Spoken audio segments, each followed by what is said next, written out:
Bien, bonjour à toutes et à tous. Bon, donc on engage ce débat consacré à la solidarité avec la résistance ukrainienne. L'an passé, on avait eu un débat du même type. Il reste nécessaire cette année, dans ce cadre de la fête de l'humanité. Il reste sans doute peut-être encore plus nécessaire que l'an passé, puisque, comme tout le monde le voit, en portant des jugements opposés, mais la guerre continue, la guerre s'est installée, et on ne peut pas dire que la solidarité se soit renforcée à la mesure des événements en Ukraine. Donc peut-être que, en premier, on va avoir l'intervention, faute de Jean-Pierre Pasternak, on va avoir l'intervention de Stéphane Becquier, qui est membre du RESU, et qui peut-être pourrait nous dire quels sont les facteurs, pas nous expliquer la nécessité de la solidarité, là-dessus on est d'accord, mais quels sont les facteurs politiques qui font que cette solidarité se heurte à un certain nombre d'obstacles et de divisions. Donc Stéphane, si tu en es d'accord, on pourrait démarrer cet échange et après il y aura Nara et on aura le temps pour le débat. Bonjour, merci pour votre invitation. Donc je suis, comme a dit Francis, je suis parmi les activistes, de nombreux activistes du réseau européen de solidarité avec l'Ukraine, qui a été créé quelques jours après le début de l'invasion à grande échelle de la Russie en Ukraine, donc il y a maintenant 1 an et demi. D'abord, je voulais souligner, je ne sais pas si vous avez vu, qu'il y a quelques jours, il s'est tenu le congrès des syndicats britanniques, des TUC.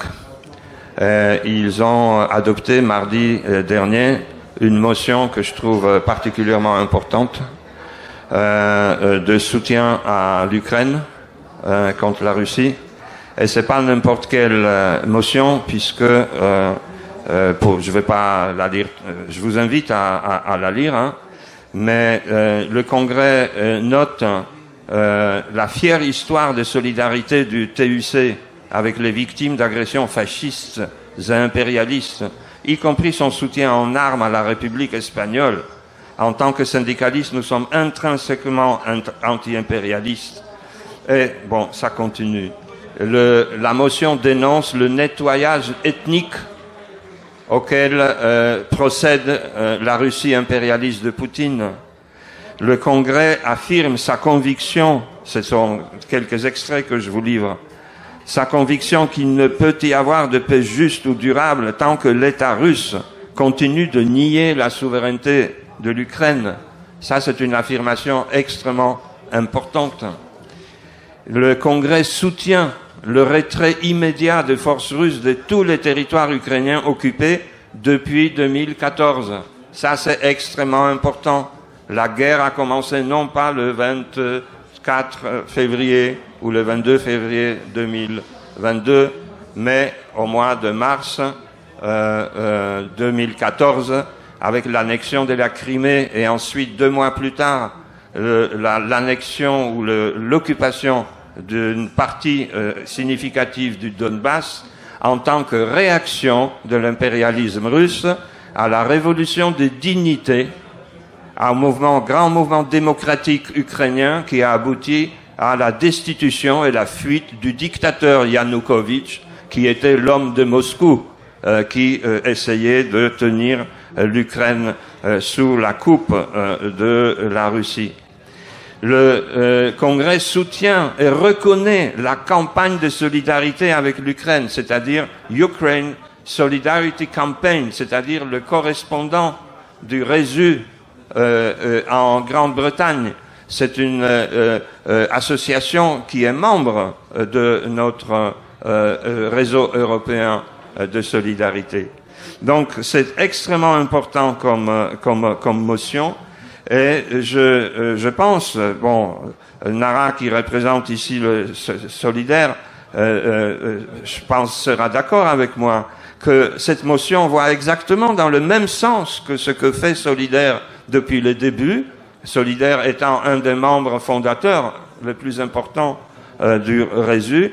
Et ce que fait une partie de la CGT, notamment son secteur international, qui a toujours soutenu notre action, qui n'est pas membre formellement du RESU à cause des débats extrêmement saignants parfois au sein de la CGT, notamment contre des secteurs qui soutiennent Moscou, quoi. En tout cas qui sont hostiles à l'Ukraine. Donc, question que je me suis posée en lisant cette motion, est-ce que ça pourrait pas être peut-être un pas vers la constitution d'une sorte de front européen des syndicats un peu plus large de soutien à l'Ukraine, comme cela a été fait, par exemple, pour la défense de la République espagnole, à laquelle la motion fait allusion. C'est extrêmement important, politiquement et pratiquement. Donc ça, c'est le premier point. Deuxième point, un peu moins optimiste, à savoir, vous avez vu les sorties du président Lula du Brésil. Alors, le président Lula a déclaré que Poutine, qui, vous savez, a été donc, il y a un ordre d'arrestation international qui a été émis par la Cour pénale internationale pour les actions génocidaires qu'il mène en Ukraine.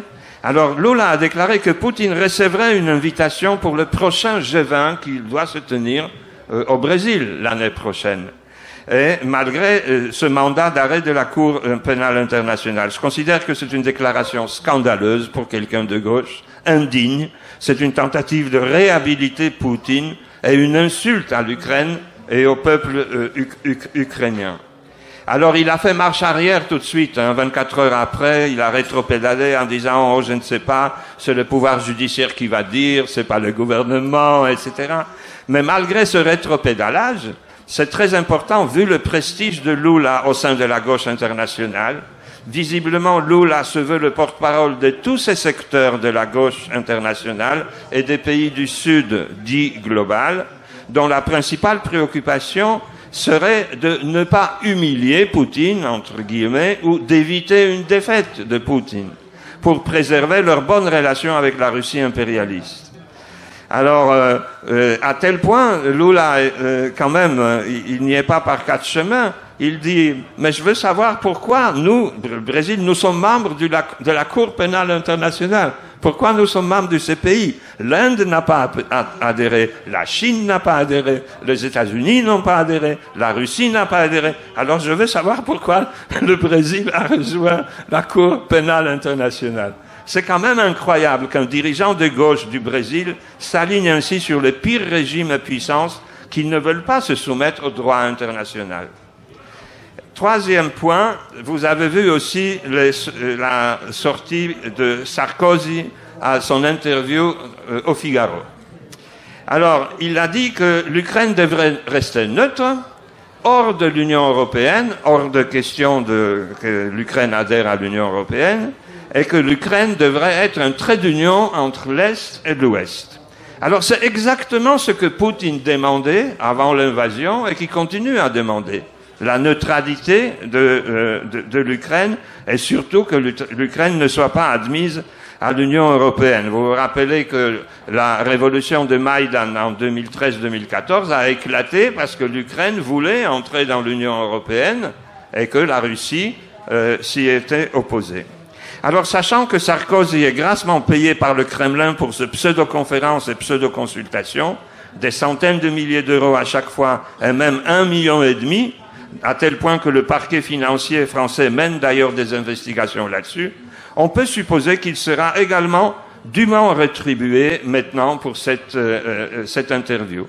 C'est très important, non pas tellement pour le personnage, qui est un délinquant multicondamné, mais parce que toute la droite néo-gaulliste, les républicains, ainsi que l'extrême droite néo-fasciste en France, pensent exactement ça. Et surtout, une partie de la gauche, malheureusement. Depuis le début de l'invasion russe en 2014, ce sont les positions concernant l'Ukraine de Jean-Pierre Chevènement, Il a toujours dit ce genre de choses. Les souverainistes, le Parti communiste français et certains secteurs de la France insoumise.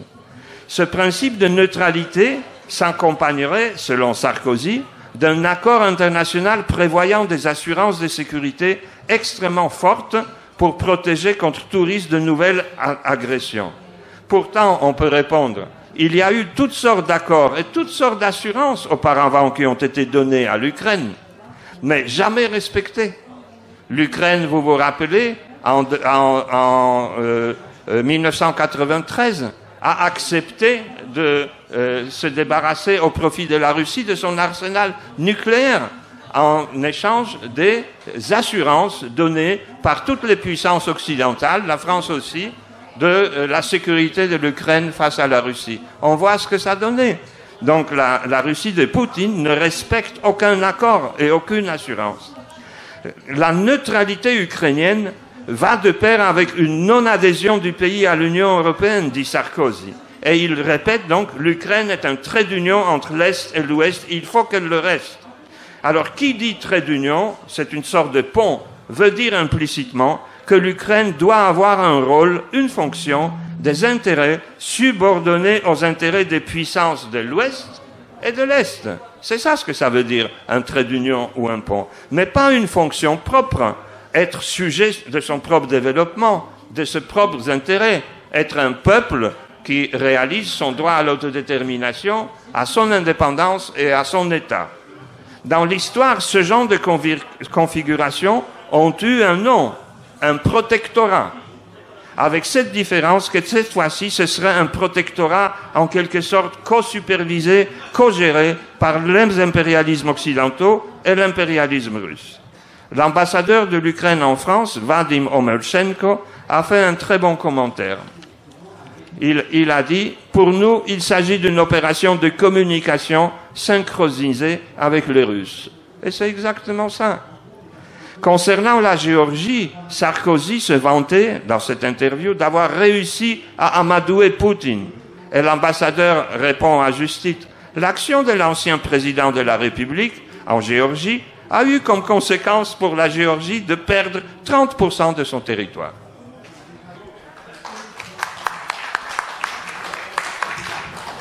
Merci Stéphane.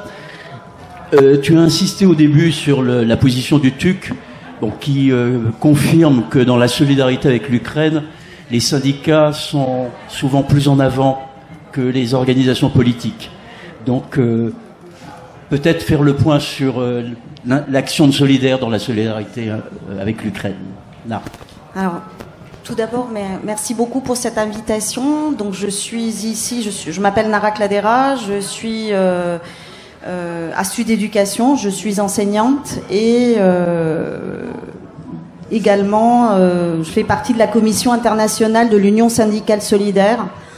Et voilà, en tant qu'organisation syndicale, dès l'invasion de Poutine sur le territoire ukrainien, nous, en tant qu'organisation syndicale, en tant que syndicaliste, on s'est dit, commenter la politique internationale, c'est pas ça qui nous intéressait.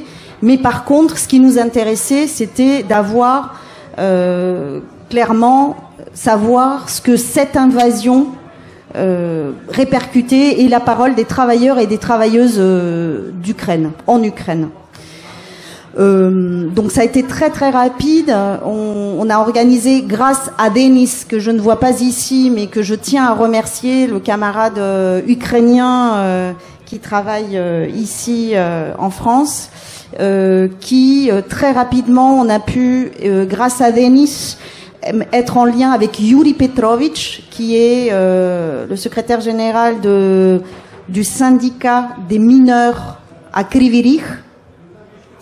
Et également, nous avons pu joindre très rapidement IP, organisation syndicale en Pologne, qui, justement, par la proximité géographique, avait déjà des liens, et qui est membre également du réseau syndical international de solidarité et de lutte, puisque l'Union syndicale solidaire est d'une part membre du réseau syndical international de solidarité et de lutte, qui réunit à peu près une petite centaine d'organisations syndicales, dont une, CSP com Lutas du Brésil, mais j'y reviendrai. Et du coup, on a pu organiser une réunion pour savoir quels étaient les besoins concrets des camarades sur place. Il faut savoir qu'on fait pas ça parce qu'on est gentil. La solidarité, l'internationalisme des organisations syndicales, c'est une solidarité de classe. Et pour nous, il était essentiel d'avoir justement la parole des travailleurs et des travailleuses en Ukraine, savoir quels étaient leurs besoins concrets.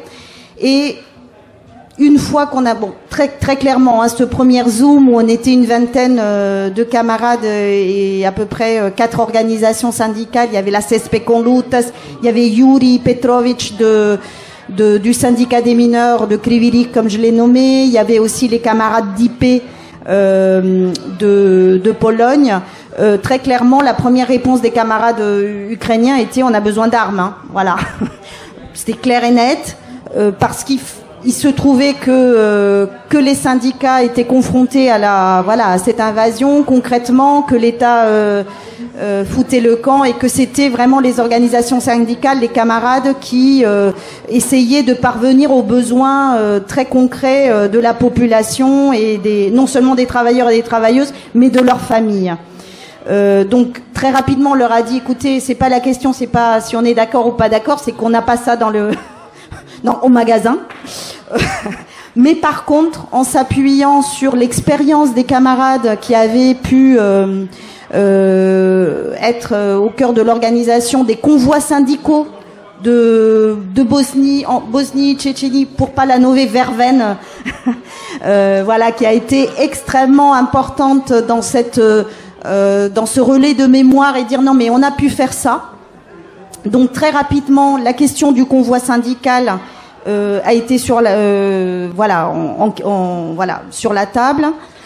Parallèlement à ça, l'Union syndicale solidaire, ce qu'on a fait tout de suite, c'est contacter et justement la CGT et quelqu'un qui a été essentiel également sur un autre pour co-organiser au niveau de l'intersyndicale française les convois syndicaux. Le convoi syndical qui a été Pierre, pour pas le nommer, Pierre et Romain de l'international de la CGT, et on a eu la chance que le syndicalisme français très rapidement est sorti de cette confusion qu'on voyait dans notre camp social partout dans le monde et également et surtout justement en Amérique latine, parce que une grille de lecture campiste nous faisait, pour beaucoup de camarades de notre camp social, faisait perdre un petit peu quel était l'essentiel. C'est pour ça que nous, en tant qu'organisation syndicale, on est allé tout de suite chercher la parole des travailleurs et des travailleuses.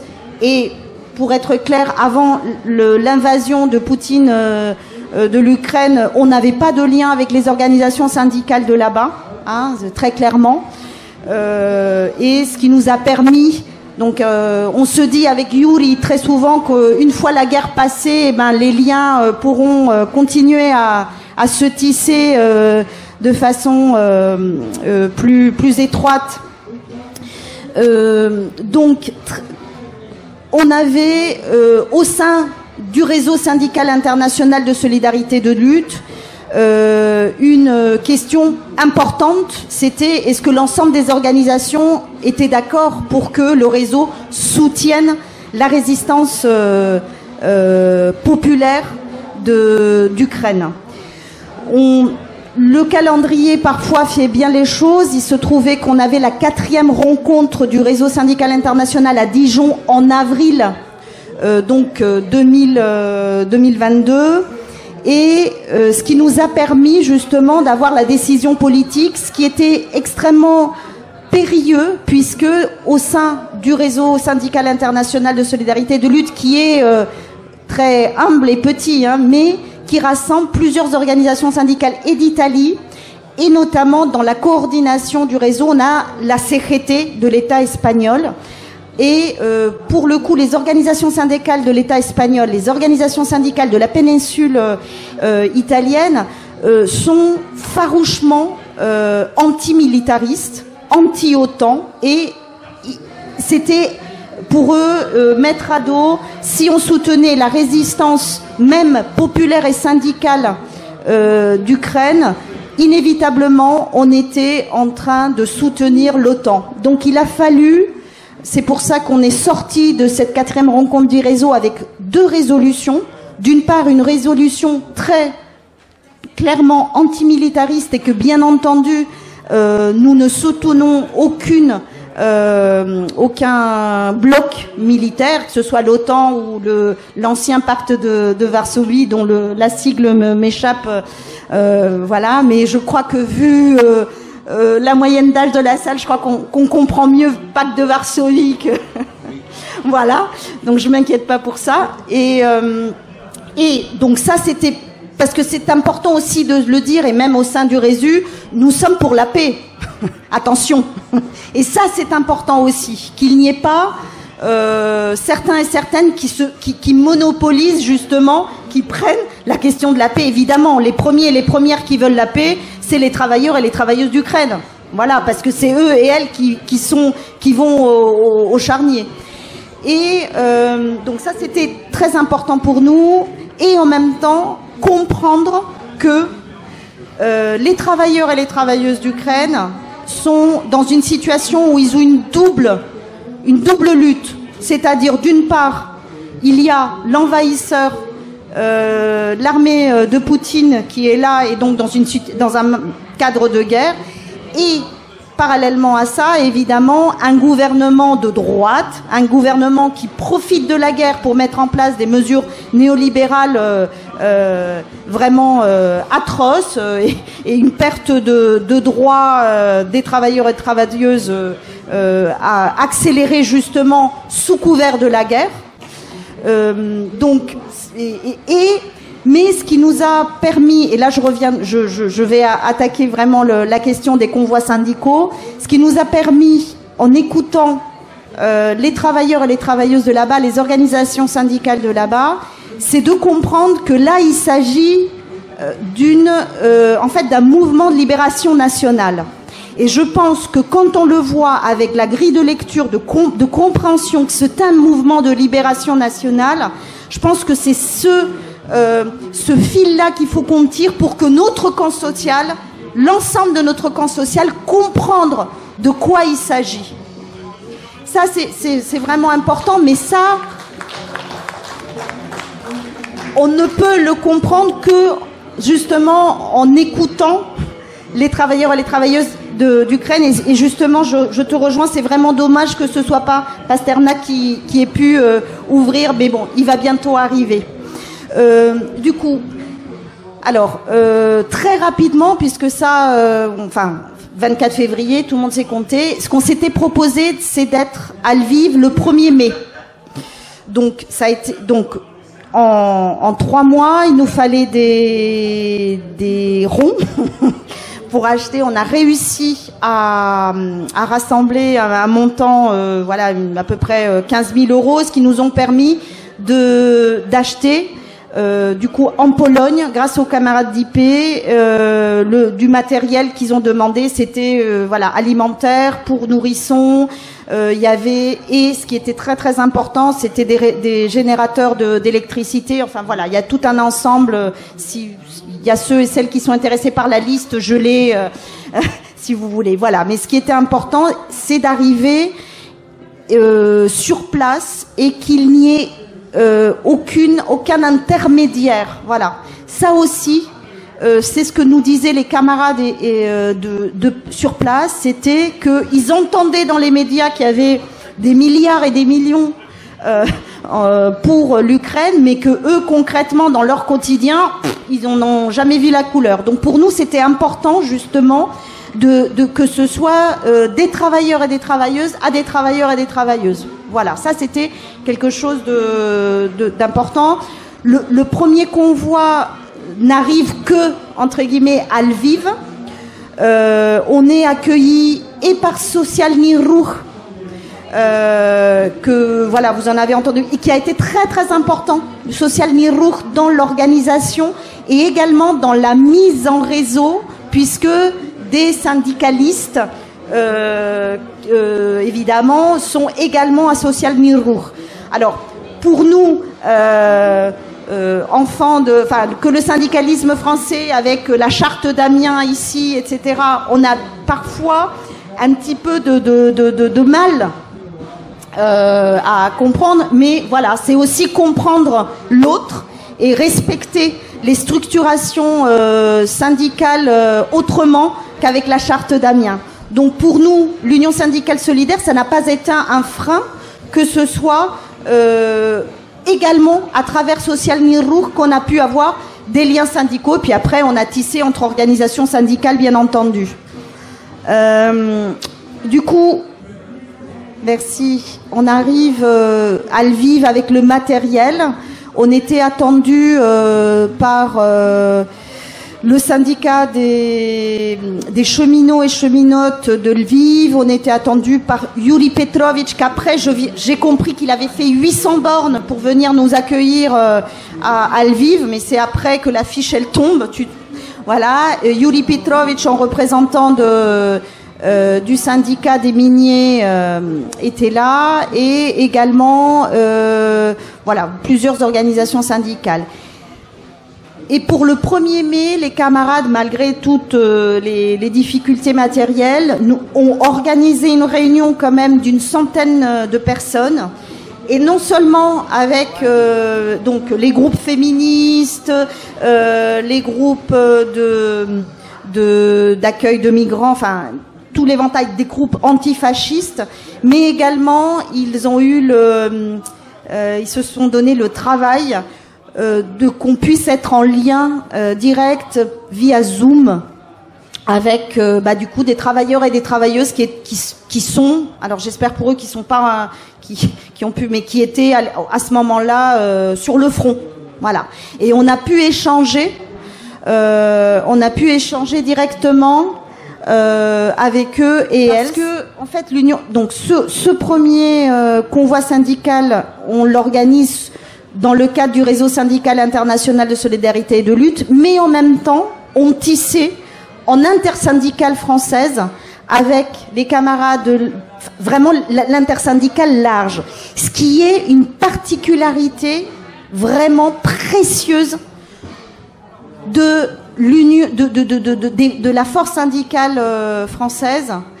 Et je ferme la parenthèse là, mais qui a été renforcée, bien entendu, lors de la dernière lutte contre la réforme des retraites. Une unité syndicale qui, je pense, il faut saluer, et que dans le cadre international, parfois cette unité d'action est plus facile à construire, et ce qui a été le cas pour la solidarité avec la résistance en Ukraine. Bon, ça a mis plus de temps parce qu'on a des cultures différentes, même au sein de l'intersyndicale française, mais finalement elle a abouti à un convoi de matériel, de camions, etc., qui finalement a été apporté aux camarades d'Ukraine. Si je ne me trompe pas, ça a été que en octobre 2022. Ouais, c'est ça, à peu près. Octobre-novembre 2022, si je ne me trompe, mais s'il y a quelqu'un dans la salle, il peut me corriger. Donc, évidemment, on tissait avec l'intersyndicale française, mais ce qui n'a pas empêché la dynamique du réseau syndical international d'organiser un deuxième convoi et un troisième convoi. Le deuxième convoi, avec du matériel beaucoup plus ciblé, comme des gilets pare-balles, des tasers, parce que les camarades femmes du syndicat des miniers et de la section de la KPPU de Krivirik nous ont dit que justement les violences faites aux femmes justement dans ce cadre de guerre étaient encore plus importantes, donc elles se sentaient vraiment en insécurité, donc on a apporté des tasers, du matériel, encore une fois des générateurs d'électricité, mais pas seulement. Et ce convoi va arriver à Krivirik même, qui était au cœur, et ça a été 15 jours après que l'armée russe ait bombardé la retenue d'eau et que du coup la ville avait été inondée. Donc ça a été un moment un petit peu délicat, non tant pour nous, mais surtout pour les camarades sur place qui se sentaient responsables de la sécurité du convoi.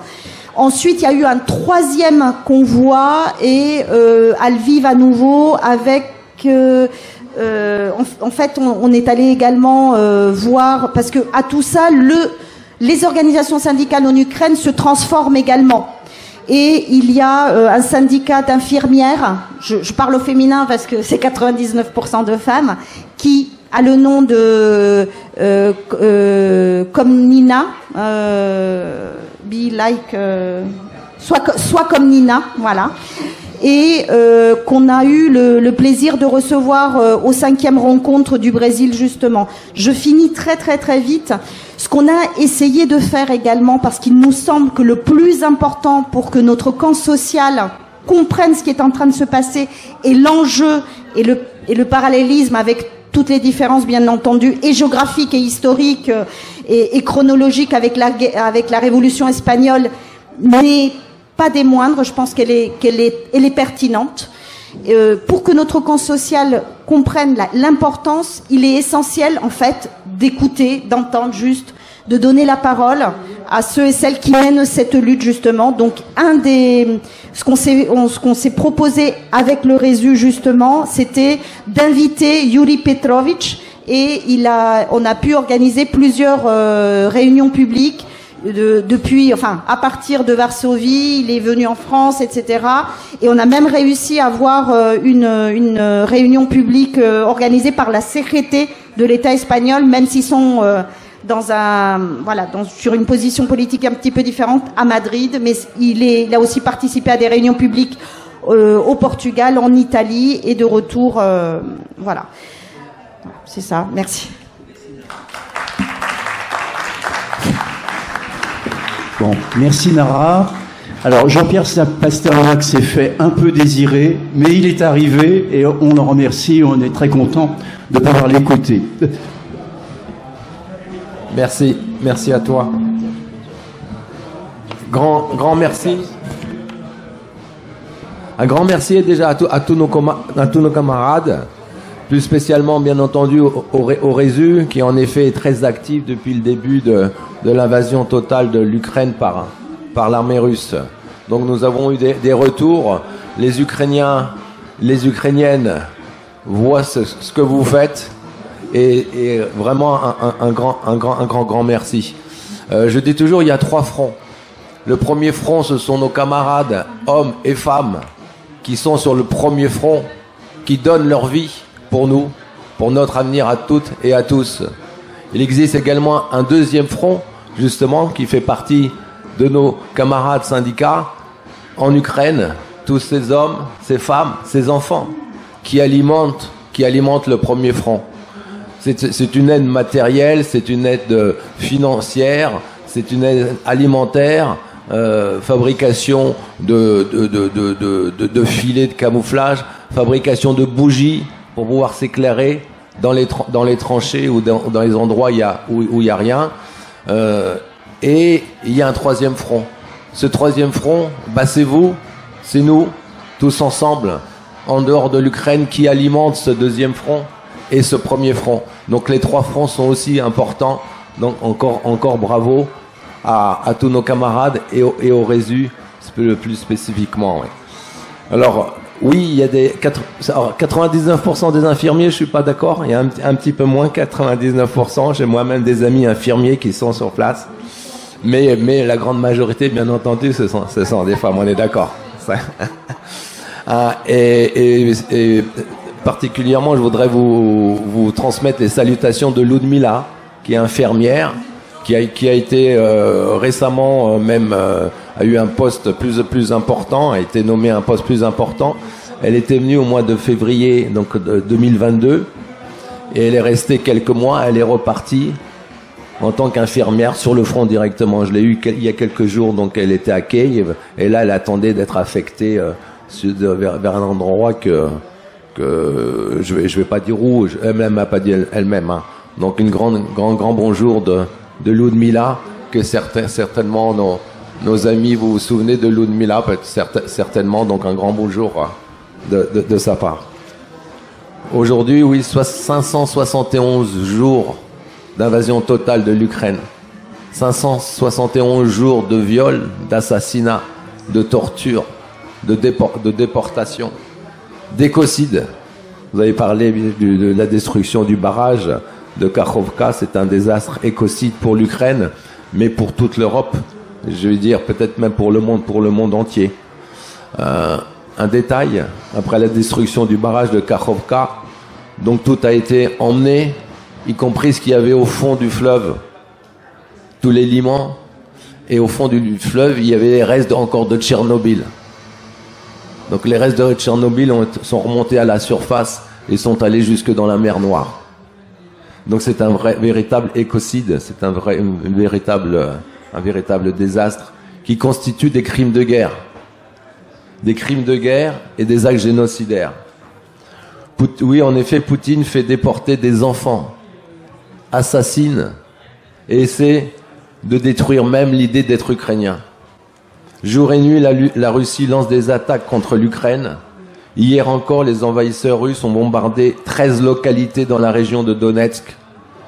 La ville de Volodar a subi 35 bombardements en une journée et 2 frappes aériennes. Pas cette nuit, mais la nuit d'avant, les Russes ont bombardé la localité de Dergachiv, c'est près de Kharkiv. L'église et la gare ont été endommagées et en raison de la destruction des réseaux électriques, une partie de la localité est privée d'électricité et bien entendu de toute communication. Dans les hôpitaux de Mariupol, occupés par l'armée russe, il n'existe pas un seul service pour enfants. Les enfants c'est un point très très important. En plus de la déportation, ils sont vraiment mal, on s'en occupe pas du tout. Il n'y a pas un centre pour enfants dans les hôpitaux de Mariupol. Depuis le début de l'invasion à grande échelle par la Fédération de Russie, ce sont 94 000 crimes de guerre qui ont été enregistrés officiellement, tuant plus de 20 500 civils et détruisant 115 000 infrastructures civiles.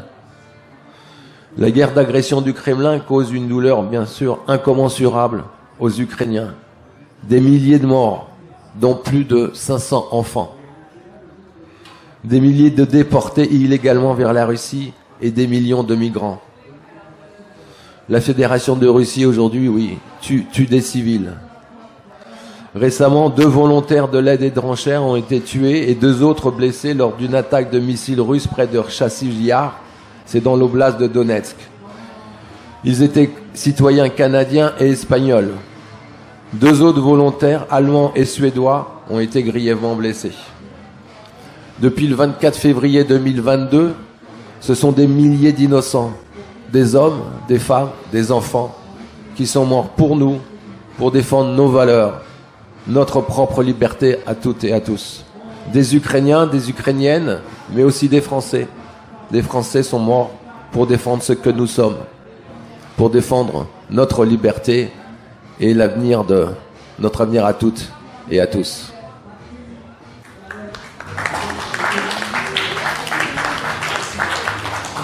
Merci Jean-Pierre. Je pense que dans le débat, on va pouvoir approfondir toutes les questions qui ont été évoquées. Hugues, qui est également membre du Résu. Je voulais intervenir sur la question de la paix, puisque c'est une question ici dans l'ensemble de la fête qui mobilise et sur lequel ce mot d'ordre-là est vraisemblablement le mot d'ordre le plus partagé. Mais qu'est-ce que veut dire la paix aujourd'hui et quel est le mot d'ordre essentiel de la paix? Aujourd'hui, il ne peut y avoir d'autre mot d'ordre pour la paix que troupes russes hors de toute l'Ukraine. Alors, Stéphane a, au départ, dit une chose très, très intéressante. Il a dit « La Russie n'a respecté aucun des accords ». Je voudrais revenir un peu là-dessus.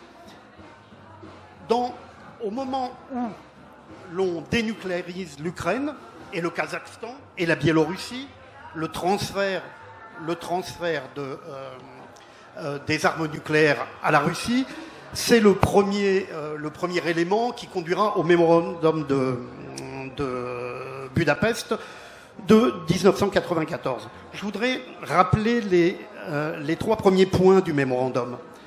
Le texte, au départ, dit « Le Royaume-Uni, la Russie, les États-Unis ont contracté les obligations suivantes. Respecter l'indépendance et la souveraineté ukrainienne dans ses frontières actuelles. 2. S'abstenir de toute menace ou usage de la force contre l'Ukraine. 3. S'abstenir d'utiliser la pression économique sur l'Ukraine en vue d'influencer sa politique. » Ça, c'était en 1994. Mais il y a eu ensuite tous les accords du TNP de non-prolifération des armes atomiques. Et jusqu'en 2009, la dernière signature commune de l'ensemble des pays de la Russie et des États-Unis date de 2009. Et en 2009, on réaffirme encore que jamais, on réaffirme les points du mémorandum de Budapest et que jamais ne sera mise en cause l'intégralité du territoire ukrainien. Donc, la Russie ne respecte aucun accord. Deuxième point qu'a évoqué Stéphane et qui me semble essentiel, c'est que la guerre n'a pas commencé en février 22. Elle a commencé en 2014. Alors je voudrais rappeler aussi un petit point de précision historique, parce que souvent on parle de la question linguistique, de la question russophone ukrainienne, de la question du Donbass. Il y a eu un certain nombre de mouvements en 2014, quand la Rada a remis en cause une loi sur les langues nationales qui faisait qu'il y avait plusieurs langues après, avec l'ukrainien. Le russe pouvait être langue officielle, mais pas seulement le russe d'ailleurs. La loi disait que si plus de 10% de la population parlait une langue, la langue pouvait être officielle. Ça pouvait se poser en Crimée avec le tatar, etc. Cette loi a provoqué un certain nombre d'émoi, bien moins que ce qu'on a parlé. Cette loi, elle date du 23 février 2014. Cette loi a été abrogée le 28 février 2014, c'est-à-dire 5 jours plus tard. On aimerait ici que quand il y a un mouvement de population contre un projet de loi, il soit retiré 5 jours plus tard. Donc 5 jours plus tard, le 28 février. Le 28 février est la date exacte où des petits hommes verts, qu'on n'appelait pas encore Wagner, vont rentrer en Crimée, et c'est là le début de la guerre, et donc qui n'a rien à voir avec la question linguistique, la question lussophone. Donc c'est une intervention préméditée pour lutter contre un pays qui refuse le primat russe à cette époque. Et donc, voilà, c'est ce contexte qui nous fait dire qu'il ne peut y avoir de mot d'ordre de paix que par le retrait total, inconditionnel de l'ensemble du territoire ukrainien. Après, tout est possible sur la paix. Les Russes se retirent, la paix, elle intervient tout de suite. Les Russes ne sortent pas, il ne peut pas y avoir de paix. Il ne peut pas y avoir de paix parce que le peuple ukrainien, ou ici il y a des gens qui pourraient contester, peut-être pas dans ce débat, mais l'existence d'un peuple ukrainien, mais les gens d'Ukraine ne veulent pas. Je crois que Nara l'a rappelé et Jean-Pierre l'ont rappelé. Et voilà pourquoi il n'y a qu'un seul mot d'ordre de paix, et ça il faut rappeler, le départ des troupes russes hors de toute l'Ukraine est le seul et le véritable mot d'ordre pour la paix aujourd'hui. Merci Hugues. Oui, merci pour ces éclairages et ces interventions. Merci pour ces éclairages et ces interventions. Je viens de Tunisie, donc on est de l'autre côté de la Méditerranée et on vit ici en France et on est très liées au mouvement social et au lutte sociale qui se font et de la solidarité. On a des problèmes avec nos amis en Tunisie, en particulier de la gauche.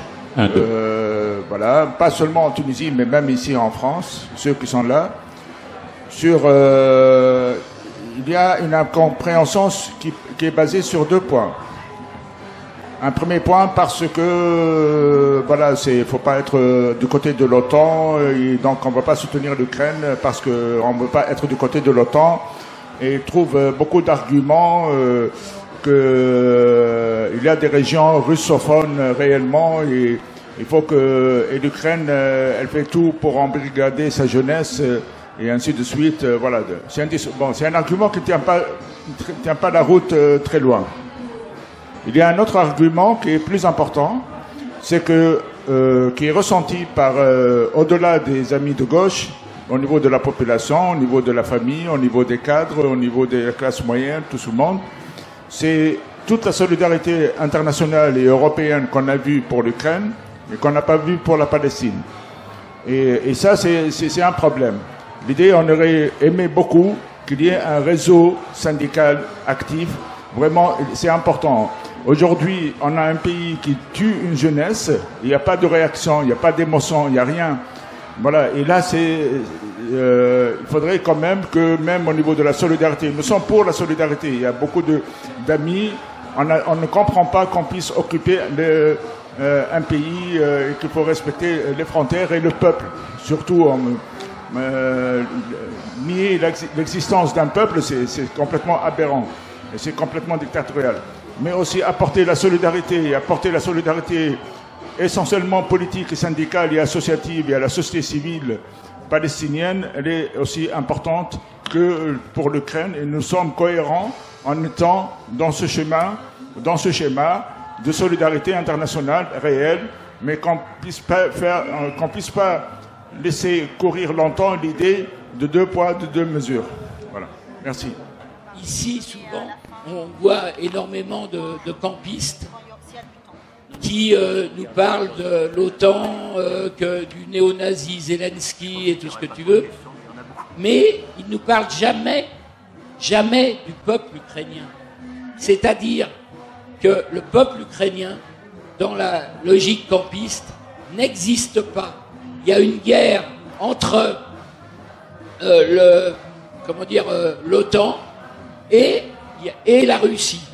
Et le peuple ukrainien n'existe pas. Et le résu, et Nada l'a très bien montré, soutient non seulement la résistance ukrainienne, mais soutient aussi le peuple ukrainien dans sa lutte, y compris parfois contre les capitalistes ukrainiens ou le gouvernement Zelensky. Moi, par exemple, quand j'ai été dans les délégations à Lviv, j'ai rencontré toutes les organisations écologistes. Elles se battent dans la résistance et pour la résistance ukrainienne, y compris déployées dans l'armée, mais de l'autre côté, elles continuent à se battre contre des grands projets qui ont lieu, par exemple, dans la forêt, etc. Et donc, en fait, on se trouve les seuls, aujourd'hui, à défendre le peuple ukrainien sur tous ces fronts.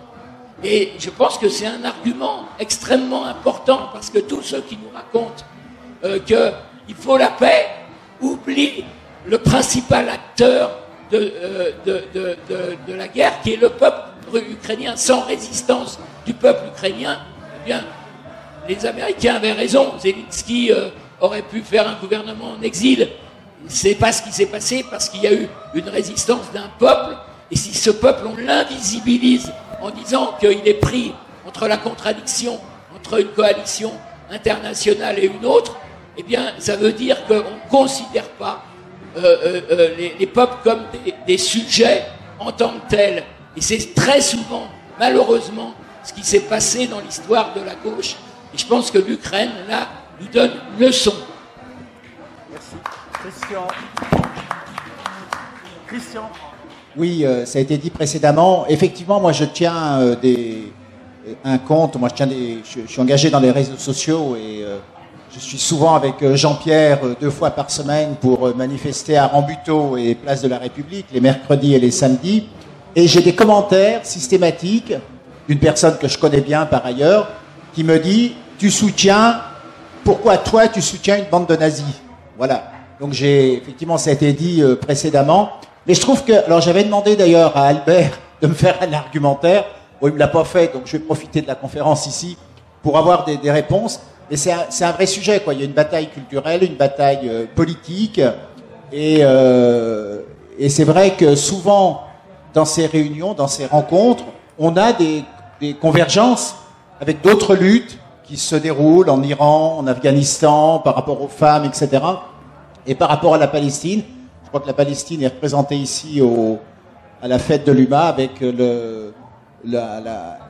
c'est l'AFPS, hein, l'association française de solidarité avec la Palestine. Et je connais bien son président puisqu'il s'appelle Bertrand Elbron, avec lesquels moi j'avais mené des actions de solidarité pour électrifier les camps de Khan Younis, hein, qui étaient privés d'électricité, parce qu'effectivement il y a une situation complètement intolérable et il faut qu'on ait des convergences. En tout cas, bravo aux syndicalistes. Moi j'étais engagé dans ma vie personnelle comme syndicaliste.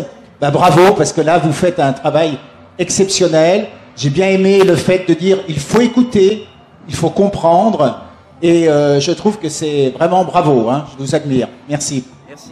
Le deuxième, Christian. Moi, j'étais d'accord avec tout ce qui a été dit, et ONPA, on fait partie du RESU, et on se mobilise sur une mobilisation indépendante de tout gouvernement, parce que c'est vrai que c'est une difficulté à plusieurs niveaux. Ça a été dit tout à l'heure, mais autour de nous, on voit des gens, même qui sont, alors, soit qui sont pas sensibles à la question ukrainienne en tant que telle, parce qu'ils voient la grande géopolitique, mais c'est un problème, du coup, pour toute solidarité internationale, ou alors ils sont sensibles, mais ils ont l'impression que notre gouvernement, Macron, fait ce qu'il faut, il dit qu'il envoie des milliards, des armes, etc. Donc déjà, il faut toujours rappeler que la com de Macron, c'est de dire une chose et de faire l'inverse. Donc voilà, ou au moins en tout cas de ne pas le faire.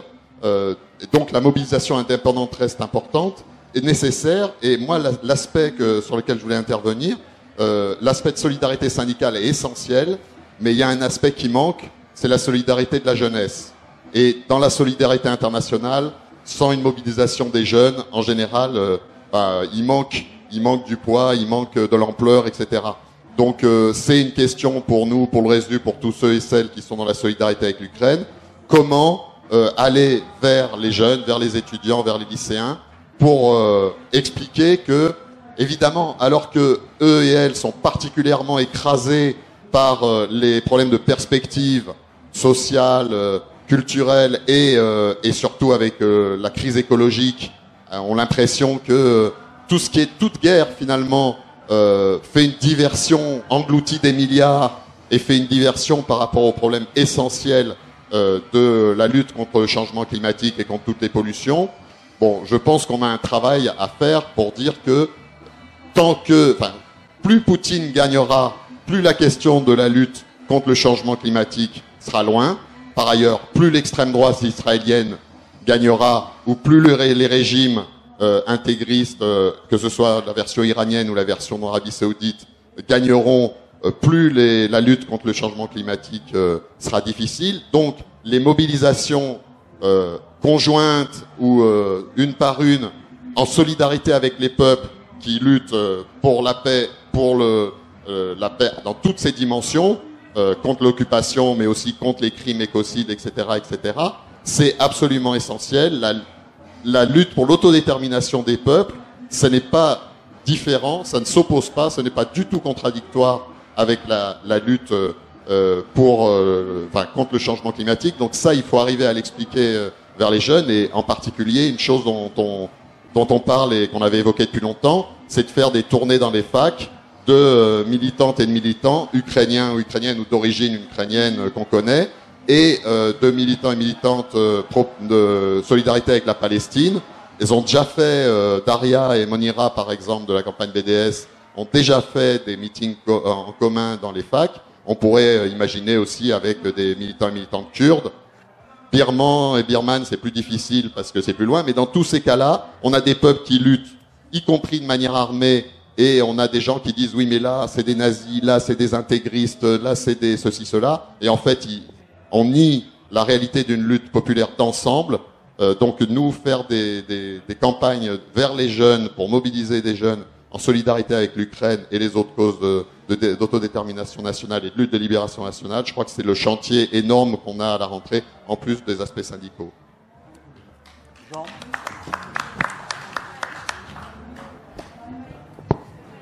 Oui, bonjour. La première remarque, c'est l'appel à guerre. Moi, je pense qu'il vaut mieux, plutôt que de dire on est pour la paix, dire qu'on est contre la guerre. Et vraiment contre cette guerre-là en particulier, pour des tas de raisons qui ont déjà été dites. Bon. Pourquoi ? Parce que il y a une offensive un peu toute azimut pour dire, parce que c'est pas simplement la paix, c'est la nécessité du cessez-le-feu immédiat. Et là, il y a un piège. Parce qu'un cessez-le-feu, dans l'état actuel des rapports de force et de l'occupation d'une partie du territoire ukrainien par les armées de Poutine, ça ne va pas. Bon. Et on ne peut pas avoir une négociation de paix avec une armée d'occupation sur le territoire. Bon, ça n'existe pas. Bon. Donc il faut dénoncer ça. Et dire, le premier truc, c'est non à cette guerre. Et retrait, ça a été dit, mais je pense qu'il faut le réaffirmer, retrait des troupes de Poutine de toute l'Ukraine, y compris de la Crimée. Parce que la question de la Crimée est importante. Parce que c'est d'une certaine façon la démonstration que l'agression de la Russie contre l'Ukraine est quelque chose de prémédité et que ça ne va pas s'arrêter. Parce que dès 2014, la première geste de la Russie, ça a été d'envahir la Crimée et d'annexer de fait la Crimée. Et donc là, il y a un premier acte d'agression et il n'y a pas d'amnistie sur cet acte d'agression. Deux petites remarques supplémentaires, mais je vais vite. La première, c'est que je crois qu'il faut mesurer l'importance qu'a le réseau de solidarité d'Ukraine. Cette affaire-là n'était pas gagnée. C'est l'importance du réseau, de solidarité Ukraine, pour de multiples raisons. D'abord parce qu'il y a une alliance de fait d'organisations politiques, de courants politiques et de courants syndicaux. Et donc, la chose est suffisamment rare dans la situation politique française pour qu'on la salue. Ensuite, parce que il y a une convergence réelle politique qui n'était pas gagnée d'emblée. Hein. La preuve, c'est que maintenant, ça se réveille de l'autre côté, hein, tous les mouvements de la paix, etc., qui arrivent pour contrecarrer ça. La deuxième remarque, et je pense que peut-être que Stéphane interviendra là-dessus, il y a une situation en Ukraine qui est un peu à la croisée des chemins. Faut pas se raconter d'histoire. La situation, elle va être difficile. Et donc je pense que dans le mouvement de solidarité, il faut sans doute plus accentuer sur la question, qui on soutient ? Qu'est-ce qu'on soutient dans la résistance ? Parce que ça a été dit dès le début, mais maintenant il y a des enjeux précis. C'est-à-dire que, évidemment, que plus la guerre dure, et plus il va être difficile de faire tout ce que le mouvement progressiste ukrainien demandait, c'est-à-dire en termes d'autogestion, d'auto-organisation, etc. Et là, il est, à mon avis, du ressort du mouvement de solidarité d'accentuer les choses sur ce plan-là. Merci. Il y a deux camarades qui sont inscrits. Non, un seul. Donc Jean-François, et après on redonne la parole aux camarades à la tribune, pour garder un petit peu de temps. Bonjour à toutes et tous. Mon intervention va être d'autant plus brève que je suis d'accord avec ce qui a été dit précédemment. Je suis très sensible effectivement à l'intervention du camarade qui dit oui, il faut trouver un argumentaire pour justement justifier la position du Résu. On m'entend pas bien. Et de ce point de vue-là, je ne crois pas que ce soit un bon argument de parler aux militants du Parti communiste de la guerre d'Algérie. J'ai pas le temps de développer. On sait très bien ce qui s'est passé à cette époque-là, et pour preuve, c'était la cause pour les grands anciens de la création du Parti socialiste unifié. Bref, ici, c'est bien d'organiser un débat. Moi, je pense que dans les choses qu'il faut faire, c'est peut-être faire mieux connaître le résu, parce que quand on échange des arguments, les gens ne savent pas ce qui se passe dans les réseaux de solidarité avec l'Ukraine, et parfois il y a des arguments un peu bizarres qui sont échangés. Nous avons eu une conversation dans le bus, parce qu'on parlait de l'Ukraine, avec une personne qui disait « Oui, mais moi je suis pour la paix, autodétermination des peuples, je suis d'accord, mais il faut définir vraiment ce qu'est un peuple, etc. » Enfin, bon. Donc, je pense qu'il y a une bonne grille de lecture, c'était dit ici, c'est un mouvement de libération nationale. Pour les arguments, nous sommes ici entre nous.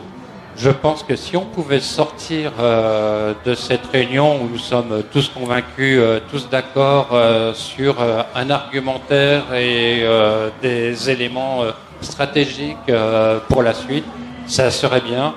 Et je termine en disant que moi, par exemple, je fais connaître souvent les positions du Résu, parce que ça montre aux gens qu'il n'y a pas un soutien à l'Ukraine inconditionnel au gouvernement ukrainien, et qu'il est critiqué, le libéralisme, la corruption, etc. Voilà. Donc, pour pas globalement aborder les choses trop globalement, je pense que Stéphane va nous parler des positions dans la NUP, et c'est peut-être un bon moyen d'aborder la suite. Merci pour tous ces mandats de travail. Donc, Stéphane. Oui, merci. Avant de parler de la NUP des européennes, je veux seulement parler d'un argument qu'on a cité ici et qu'on retrouve très souvent, à savoir qu'on nous dit qu'on soutient une bande de nazis, c'est-à-dire il y a tout le temps cette musique anti-ukrainienne, comme quoi ce serait le peuple ukrainien, ce serait des nazis.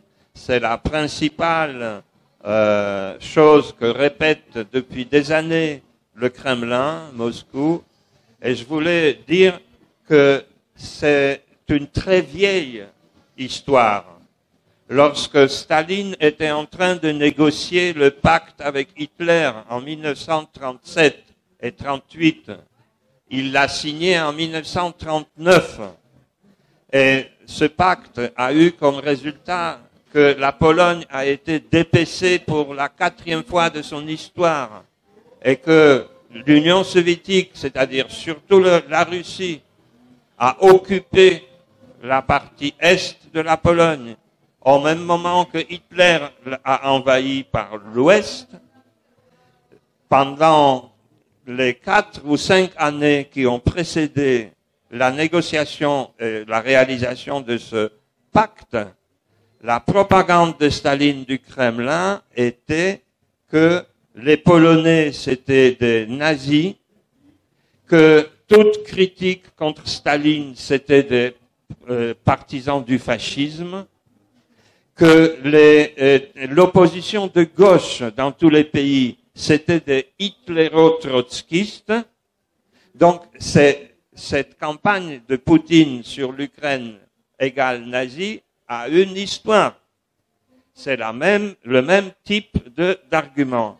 Lorsque en 1953, 56, 68 et 1980, les travailleurs de différents pays de l'Est, Hongrie, Pologne, Berlin-Est, Tchécoslovaquie et Solidarność en Pologne, se sont soulevés contre les régimes soi-disant communistes, à chaque fois, il y avait l'argument que nous, on était des pro-impérialistes, qu'on était des partisans de l'OTAN, qu'on était des pro-fascistes, et que la Russie, enfin le Kremlin, était à chaque fois le défenseur de la liberté, du socialisme, du communisme, etc.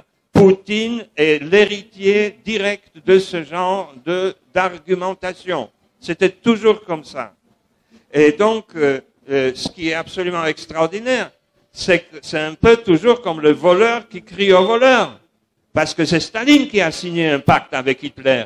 C'est pas la Pologne. C'est la Pologne qui a été envahie. Et ensuite les autres pays. Et lorsque, en Ukraine, il y a eu, pendant la Deuxième Guerre mondiale, en 1942, une partie, mais seulement une partie, du mouvement de libération nationale ukrainien, le UPA, OUN, et ce genre d'organisation, qui ont cru bon faire un accord de quelques mois avec Hitler, parce qu'ils ont cru que de cette manière, ils pourront recouvrer une indépendance face à Staline. Ils se sont trompés sur toute la ligne, parce que lorsqu'ils ont voulu proclamer l'indépendance de l'Ukraine en 1942, Bandera et les autres, ils ont été mis en prison par Hitler. Et c'était ça qui était, et c'est ce genre de problème historique que Poutine essaye aujourd'hui de dévier et d'utiliser pour dire que le peuple ukrainien tout entier est nazi. Mais l'armée de Vlasov, du général Vlasov pendant la Deuxième Guerre mondiale, c'était 400 000 soldats russes qui sont passés du côté de Hitler et qui ont combattu à côté d'Hitler. Mais de ça, on ne parle pas. Le pouvoir de Vichy en France, c'était le seul pays en Europe qui était l'allié ouvert de Hitler. Personne n'a l'idée aujourd'hui de dire aujourd'hui au peuple français que vous êtes des nazis. Hein? Donc, on voit à quel point on utilise ça. Ça, c'est une propagande extrêmement pernicieuse. Et je pense que l'influence de la propagande de Moscou sur la gauche internationale est toujours énorme, bien que beaucoup moindre qu'avant. Mais il y a énormément de gens, de militants du PCF ou d'autres, qui pensent que Russie, peut-être c'est plus le socialisme comme avant, parce qu'il y a eu le mur, parce qu'il y a eu la chute de tout ça, mais que quand même, face à l'impérialisme américain, c'est une sorte de rempart. C'est ce genre d'argument qu'il faut démonter. Parce qu'aujourd'hui, Poutine est le champion de toute l'extrême droite fasciste en Europe. C'est leur champion. Donc il faut poser la question, qui est fasciste et qui non? Et je termine en disant que vouloir anéantir un peuple comme le peuple ukrainien, c'est du fascisme. C'est une des principales caractéristiques d'une idéologie nazie. C'était avec les Juifs. Ensuite, on voulait exterminer les Polonais et d'autres. D'accord? Donc, c'est le génocide et les tentatives d'extermination d'un peuple, la déportation des enfants, tout ça, ça, ce sont des éléments fascistes, ouvertement nazis. Voilà. Ben, je voulais revenir sur quelques éléments, peut-être que, alors, dans l'équation tellement difficile de comment argumenter et expliquer en quoi le soutien à la résistance populaire d'Ukraine est importante au sein de notre camp. Un des petits éléments peut-être qui peut servir, c'est savoir que l'Ejército Zapatista de Liberación Nacional soutient la résistance en Ukraine. C'est un petit élément de plus, d'autres ont déjà été cités. Alors, la question, bien sûr que la question de la mise en concurrence des solidarités envers, selon les nationalités des réfugiés, vraiment, ça a été un débat qui a traversé, comme d'autres, mais notamment l'Union syndicale solidaire. Voilà. Effectivement, comment démanteler cette récupération que fait le gouvernement, voilà, de Macron, de droite, ici. Et alors, je pense que de la même façon qu'on n'a pas à prouver que nous sommes antimilitaristes, que nous sommes pour la paix et que et anti autant que Pacte de Varsovie, voilà, le soutien aux autres peuples et comme le peuple palestinien, etc. Voilà, on a toujours fait partie de ce soutien-là. Mais effectivement, c'est un point très très important et ce qui nous, ça nous a vraiment conforté dans l'idée qu'on était dans le bon chemin. C'est en discutant avec les camarades sur place à Lviv, il y a eu une des tables rondes était sur la dette. Et les camarades là-bas étaient conscients que se jouait à ce moment-là, maintenant, avec l'invasion de la Russie, une vraie carte à jouer au sein du FMI pour que la dette soit éliminée Mais du coup, les camarades d'Ukraine sont conscients que eux, ils ont justement le vent en poupe et il faut utiliser, mais que cela serve aux autres pays, notamment évidemment les pays sud-américains comme l'Argentine, etc., pour justement mettre dans la balance, si vous pouvez faire pour l'Ukraine, eh ben vous pouvez faire pour les autres pays. Et ça, c'est quelque chose que les camarades là-bas sont bien conscients que les États-Unis font justement de la récupération par rapport à leur... Et ça, pareil, je pense qu'en France, par rapport au soutien à tous les réfugiés, pas seulement. Donc ça, c'est une chose.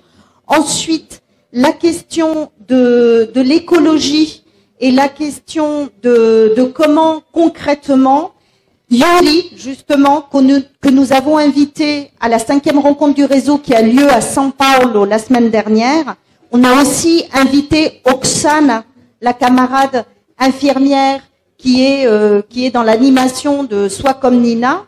Et Yuri nous a demandé concrètement une autre campagne de soutien très concret.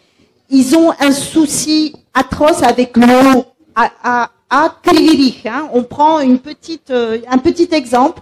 L'eau est marron. Voilà. Elle est imbuvable. On peut pas. Et en plus, à certaines heures de la journée, bien entendu. Donc, le syndicat, dans cette lignée de auto-organisation, souhaite aller justement chercher l'eau dans les puits et a besoin d'un moteur, etc. C'est un matériel qui coûte à peu près 10 000 €. C'est une des campagnes que le réseau syndical international va soumettre au RESU et peut-être envisager cette question. Ça, c'est un élément. Et ensuite, justement, en plus, en profitant que c'était au Brésil, la 5e rencontre, et après les déclarations de Lula, on s'est dit collectivement qu'il était important d'être présent et présente au prochain G20 qui aura lieu à Rio de Janeiro. Donc, ce sera Lula qui sera qui va accueillir. Et il nous a semblé important de construire collectivement, et du coup, je profite de cette tribune pour le dire aux différentes organisations ici présentes, mais bon, on a le temps d'organiser ça, d'un contre G20. Voilà. Évidemment, en s'appuyant sur les organisations sur place. Donc, je pense qu'on peut avoir comme ça, comme toile comme objectif dans les perspectives d'y aller. Et ensuite, pour la partie par rapport aux jeunes, on a eu, grâce au RESU, justement, le plaisir d'accueillir Katia en tant que artiste, mais pas seulement, parce que c'est une militante, et notamment une militante, elle est étudiante, et elle a été en lien avec Solidaire étudiantes, mais d'autres organisations d'étudiants et étudiantes, et ont justement créé Action Directe. Alors ici, ça a des connotations, mais je pense que ça les gêne pas trop. Voilà, et que du coup un syndicat étudiant sur place. Donc il y a aussi ça aussi de pouvoir être en lien parce que bon, la jeunesse comme ça c'est quand même intéressant, des étudiants et des étudiantes qui envisagent l'organisation.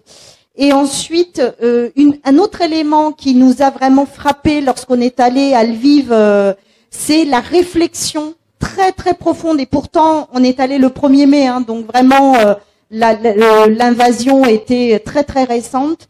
À quel point il y avait une réflexion extrêmement profonde sur notamment non seulement les conséquences psychique de la guerre sur la population, mais également sur un élément très important qui est le sentiment de culpabilité de ceux et celles qui n'envisagent pas d'aller, de prendre les armes. Voilà. Et je pense que c'était vraiment une réflexion, je ferme la parenthèse là-dessus, mais qui est vraiment très importante et qui vient aussi nous questionner nous-mêmes.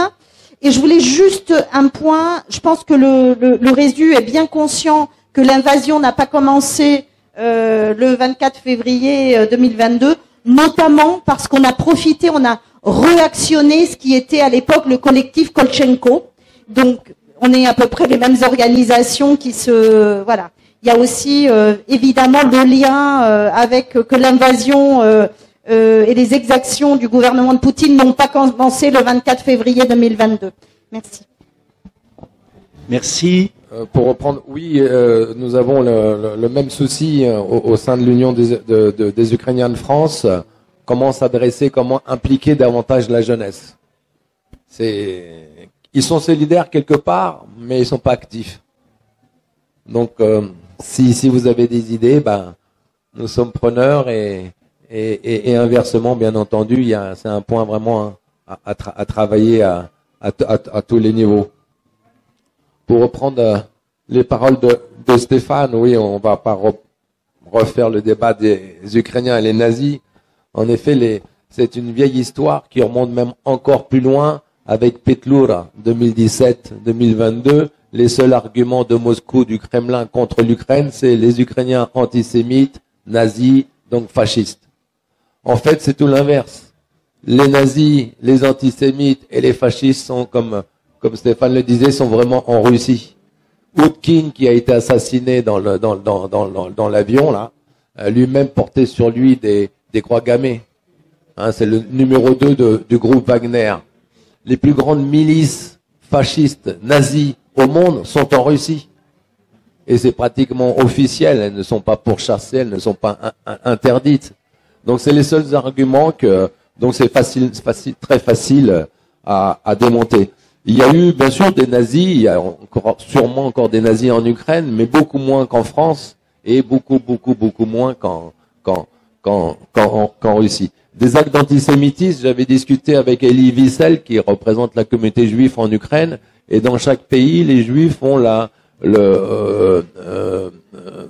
répertorient le nombre d'actes antisémitisme. Donc il m'avait donné l'exemple de la France, de l'Allemagne et de l'Ukraine. Chaque année, il répertorie le nombre d'actes d'antisémitisme. En France, 443 actes d'antisémitisme. En Allemagne, 852. En Ukraine, 27.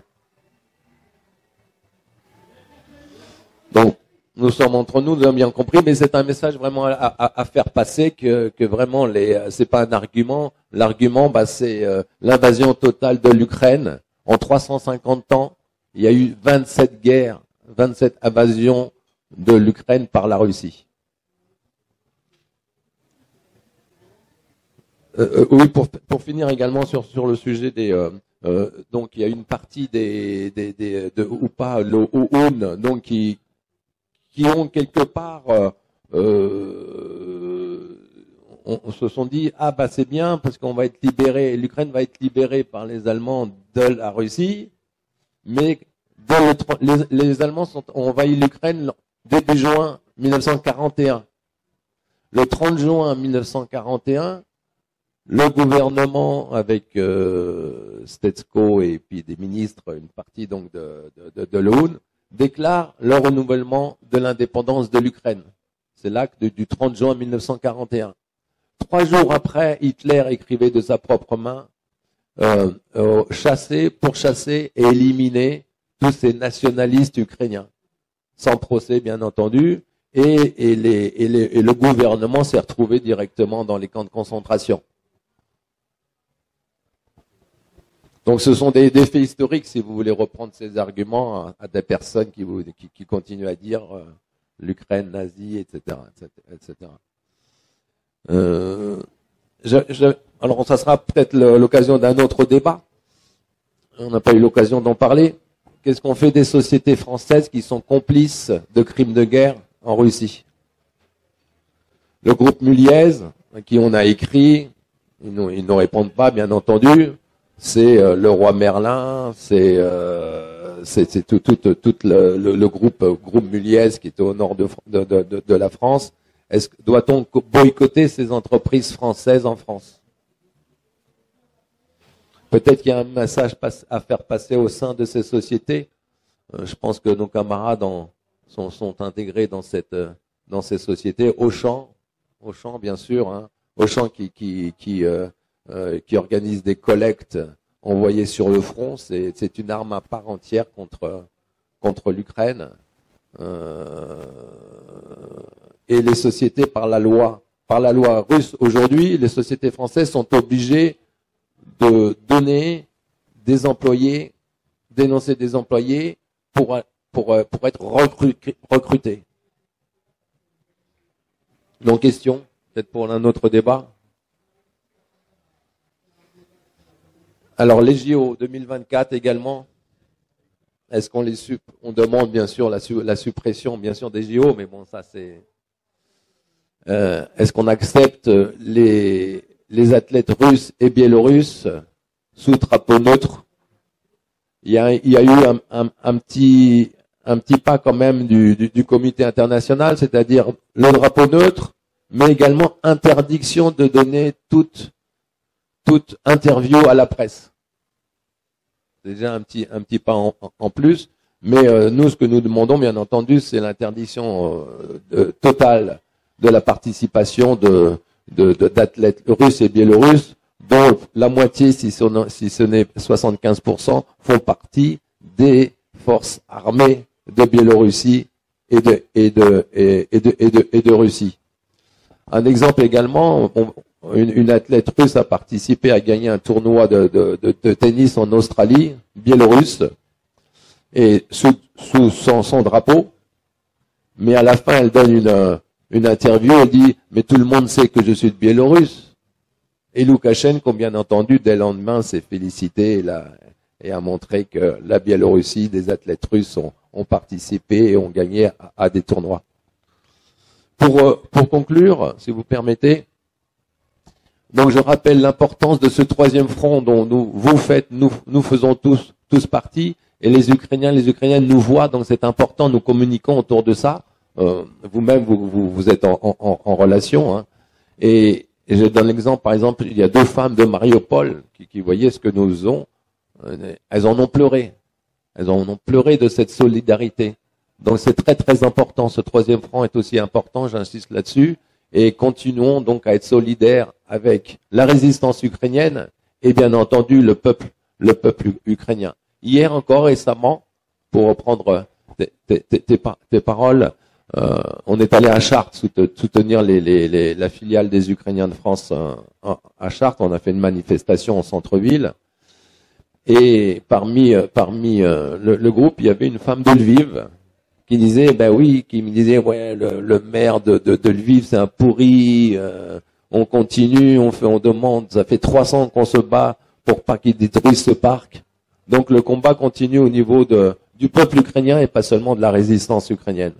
Donc continuons tous ensemble à soutenir l'Ukraine pour la victoire de l'Ukraine, pour le départ de toutes les troupes russes de toute l'Ukraine, pour l'avenir de nos enfants et pour nous toutes et pour nous tous. Merci à vous tous.